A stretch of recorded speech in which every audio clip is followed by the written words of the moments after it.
लेकिन बिस्मिल्लाह करते हैं और बात करते हैं, हम इसकी वर्किंग की बात करेंगे। ठीक है जी।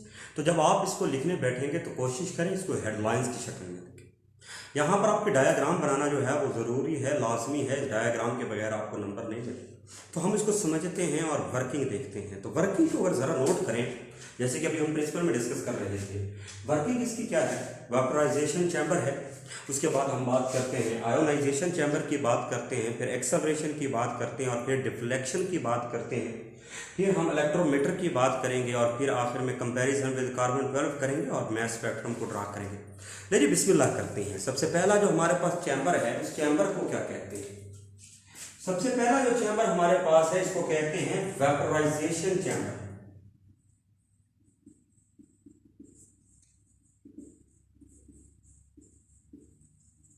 वेपराइजेशन चैम्बर है, इसके अंदर आपने वो जो चीज जिसको आप एनालाइज कर रहे हो उसको आपने वेपर्स की शक्ल में लेना है। तो यहाँ पर वेपराइजेशन चैम्बर के अंदर आपने उस चीज को बुखारात की शक्ल में, मतलब गैस की शक्ल में, गैस की शक्ल में, मतलब आपने बुखारात की शक्ल में उस चीज को ले लेना है और आपने उस चीज को यहां पर भर लेना है।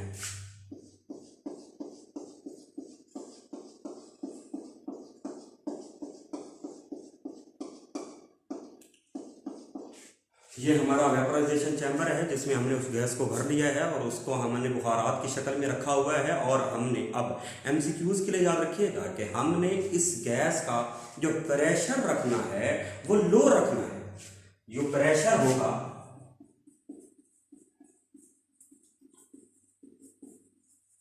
प्रेशर वेरी लो रखना है। और कितना रखना है सर, नोट कीजिएगा, 10-7 से लेकर 10-6 स्टार तक रखना है। ये आपके एमसीक्यूज भी बन सकता है कि वेपराइजेशन चैम्बर के अंदर हमने कितना प्रेशर रखना है। तो 10-7 से लेकर 10-6 स्टार तक रखना है। जानबूझकर प्रेशर को कम रखा जाता है, क्योंकि जब आप अगले 3rd चैप्टर के अंदर जाएंगे तो वहां पर आप ये पढ़ेंगे कि जानबूझकर प्रेशर को क्यों कम रखा जाता है, लो रखा जाता है, ताकि क्योंकि जितना प्रेशर ज्यादा होगा इसका मतलब उसके अंदर गैस उतनी ही ज्यादा भरी है, नंबर ऑफ मॉलिक्यूल उतने ही उसके अंदर ज्यादा है। तो यहां पर याद रखिएगा कि आपने उसका प्रेशर लो रखना है ताकि उसमें ज्यादा रश ना हो। कम प्रेशर होगा तो कम गैस होगी, कम गैस होगी तो कम मॉलिक्यूल उसके अंदर मौजूद होंगे। लेकिन अगली बात करते हैं। हमने फॉर एग्जाम्पल हमने नियोन को चेक करना है। तो ये हमारे पास नियोन है। अब नियोन के कितने आइसोटोप है मुझे नहीं पता, नियोन के आइसोटोप्स की परसेंटेज अबंडेंस क्या है मुझे नहीं पता, और नियोन के एटॉमिक मैसेज क्या, उनके क्या हैं आइसोटोप्स के, मुझे नहीं पता। तो इन तीनों चीजों को कि कितने आइसोटोप हैं, उनके मैस नंबर्स क्या हैं, और तीसरा उनकी रिलेटिव अबंडेंस क्या है, उसके लिए हम ये काम करेंगे। तो हमने नियोन को भर लिया। ये पहला चैम्बर हो गया, पहली हेडिंग मुकम्मल हो गई। दूसरी टॉपिक की बात करते हैं। अब हमने इसको जो कि वेपर्स हैं इनको अलाउ करना है to go into the ionization chamber. तो हमारा जो नेक्स्ट चैम्बर है वो कौन सा है? Ionisation chamber.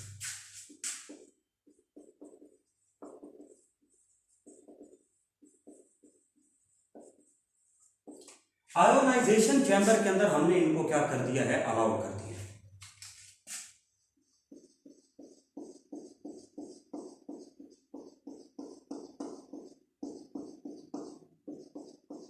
हमने इनको अलाउ कर दिया आयोनाइजेशन चैम्बर के अंदर। लेकिन मोहतरम, आयोनाइजेशन चैम्बर जैसे कि टॉपिक है उसमें समझ में आ रहा है कि आयोनाइजेशन चैम्बर का मतलब है उनको आयोनाइज करना है। तो हम अब इनको क्या करेंगे? आयोनाइज करेंगे। आयोनाइज आपको याद होगा कुछ दिन पहले हम मॉलिक्यूलर आयन पढ़ रहे थे, और मॉलिक्यूलर आयन में हमने एक बात की थी कि हम फास्ट मूविंग इलेक्ट्रॉन्स की बम्बार्डमेंट से किसी भी मॉलिक्यूल को मॉलिक्यूलर आयन के अंदर कन्वर्ट करवा सकते हैं, नॉक आउट कर सकते हैं। हमारा जो मॉलिक्यूलर आयन का टॉपिक है जरा उसको देखें तो उसमें हमने लिखा है और पढ़ा है कि हमने उसमें जो आयन्स हैं उनको बनाने का तरीका है। तो यहां पर भी हमने क्या कर रखा है? फिलामेंट लगा रखा है। तो ये हमने फिलामेंट लगा रखा है, और किसका लगा रखा है? टंगस्टन का लगा रखा है।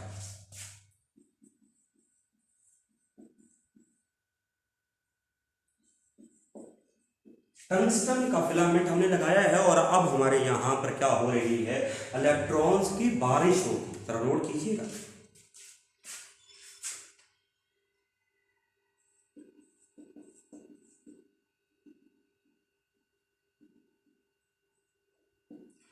ये टंगस्टन का फिलामेंट है और यहां पर हमने क्या किया है, इलेक्ट्रॉन्स की बम्बार्टमेंट करवाई है। अगर आप जरा नोट कर रहे हैं तो यहां पर कौन सा चार्ज है, नेगेटिव चार्ज है और यहां पर पॉजिटिव चार्ज है।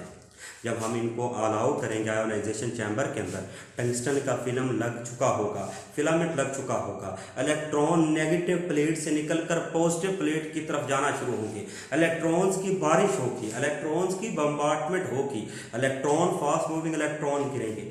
अब गैस इसमें से गुजरेगी। अब हमारे जो नियॉन की गैस है वो इसमें से गुजर रही है, जरा नोट कीजिएगा।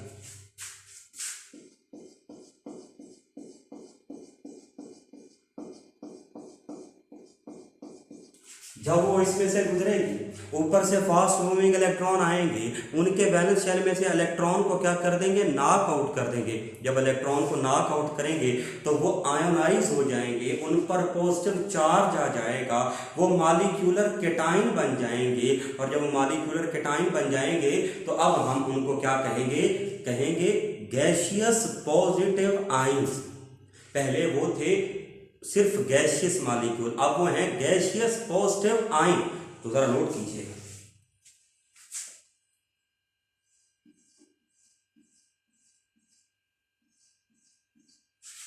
अब वो सिर्फ गैस के मॉलिक्यूल तो नहीं है, अब वो गैसियस पॉजिटिव आयंस बन गए हैं और उन पर पॉजिटिव चार्ज आ चुका है।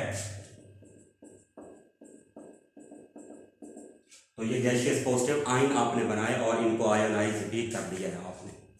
अब यहां पर आप देख रहे हैं कि यहां पर एक छोटा सा अपरेटस लगा हुआ नजर आपको आ रहा होगा, इसको कहते हैं वैक्यूम पंप।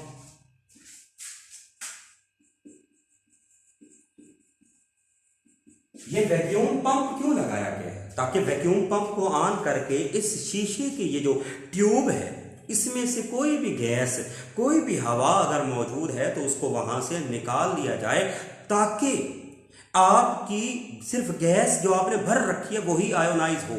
अगर फॉर एग्जांपल आपने इसको वैक्यूम पंप को ऑन नहीं किया और ट्यूब के अंदर हवा भी है, अब हवा के अंदर ऑक्सीजन भी है, हवा के अंदर नोबल गैसेस भी हैं, हवा के अंदर कार्बन डाइऑक्साइड भी है, तो जब आयोनाइजेशन होगी तो वो भी आयोनाइज हो जाएगी और आपका रिजल्ट क्या होगा, वो खराब हो जाएगा। इसलिए वैक्यूम पंप लगाकर अंदर से सब कुछ निकाल लेना है, तब ये प्रोसेस करना है।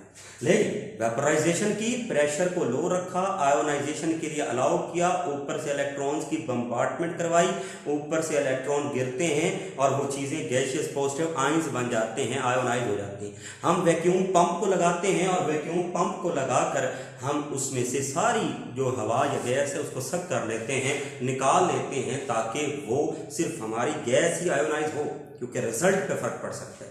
लेकिन हम अगली हेडिंग की बात करते हैं। अगला जो हमारा टॉपिक होगा वो हमारे पास होगा एक्सेलरेशन। अब हमने इनको भगाना है, इनको दौड़ाना है, एक्सेलरेट करना है।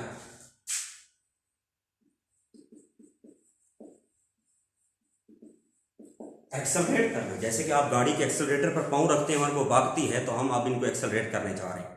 लेकिन मोहतरम जरा नोट कीजिएगा, हमारे पास पॉजिटिव चीज है, तो मैं अगर आपसे सवाल करता तो आपसे पूछता कि पॉजिटिव और नेगेटिव के दरमियान क्या होती है, तो आपका जवाब क्या होता है, अट्रैक्शन होती है। तो जरा नोट कीजिएगा, तो पॉजिटिव तो वो है, इनको भगाने के लिए हमें नेगेटिव चाहिए। तो हम यहाँ पर एक प्लेट्स हमने लगा रखी हैं, अगर आप नोट कर रहे हैं तो यहाँ पर प्लेट हैं, प्लेट्स लगी हैं और इन प्लेट्स को कहते हैं परफोरेटेड प्लेट्स। ये जालीदार है, इनके अंदर सुराख है। तो ये हमारे पास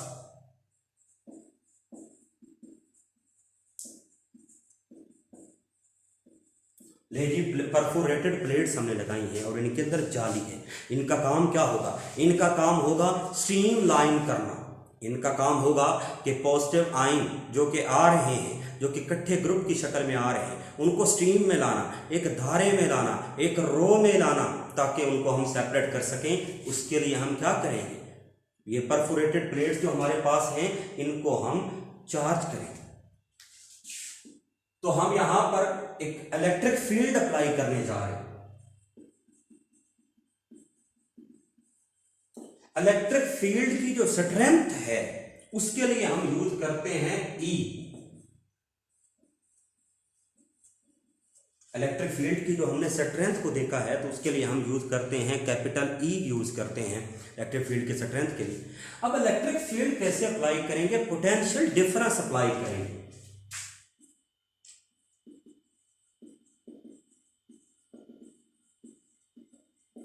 क्वेश्चन है पोटेंशियल डिफरेंस सर कितना अप्लाई करेंगे? तो ये आपके हाथ में है, आप इसको एडजस्ट कर सकते हैं। और किस तरीके से करेंगे?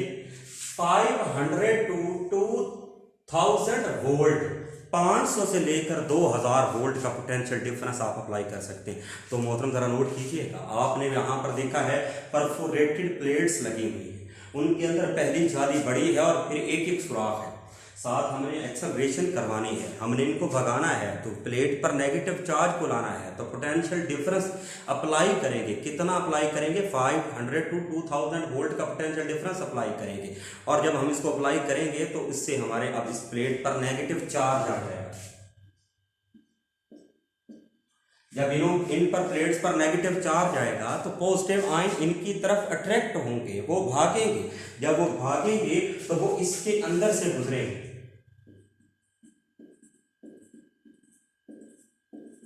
जब वो इसके अंदर से गुजर रहे होंगे, एक्सेलरेट हो रहे होंगे, तो वो स्ट्रीम लाइन हो जाएंगे।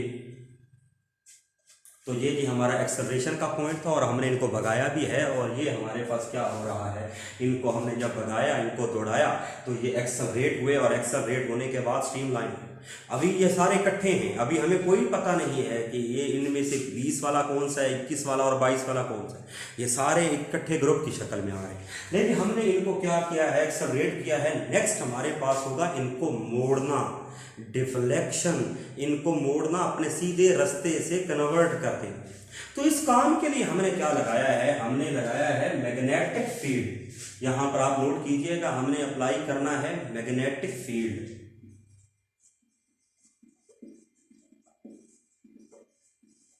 मैग्नेटिक फील्ड की जो ताकत है, मैग्नेटिक फील्ड की जो स्ट्रेंथ है, उसको हम कैपिटल एच के साथ रिप्रेजेंट करते हैं।